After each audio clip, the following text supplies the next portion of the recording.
Hello Mzansi, welcome to Ask Mode Pro. If today is your first time visiting this channel, please do the right thing and click the subscribe button. Igama lami ngumPrudence Sibonga Ngomane. Khwezimiyeza, popularly known as uNomalanga laphana kuSibongile Endledlamini, is not coping after kushona kwama kwakhe Zanele Mbokazi. So umndeni uthi uva buhlungu kakhulu ngaye uKhwezi because yena nama kwakhe they were so close, bebabangani bama best friend angima kwakhe angokonke kwakhe. So kushona kwama kwakhe emhlabeni akumvise ebuhlungu ngendlela lesimanga. Bathi bamndeni baze bamgada ngeliso lekhozi because they are scared kokuthi she might do something labangeke baze abaconnect iqolela ngayo. Bathi bayamgada kugirl because guys she is really hurt, like how any other person would feel uma kungashona mntalo wakhe. Guys, this is so sad, kubuhlungu.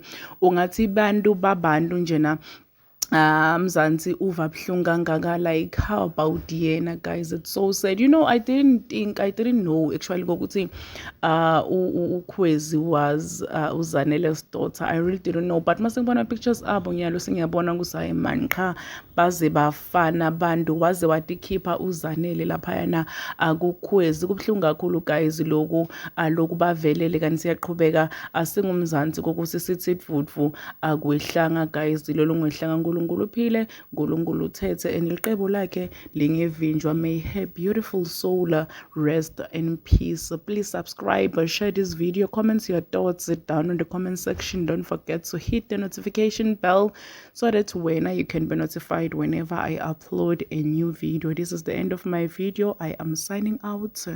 Goodbye.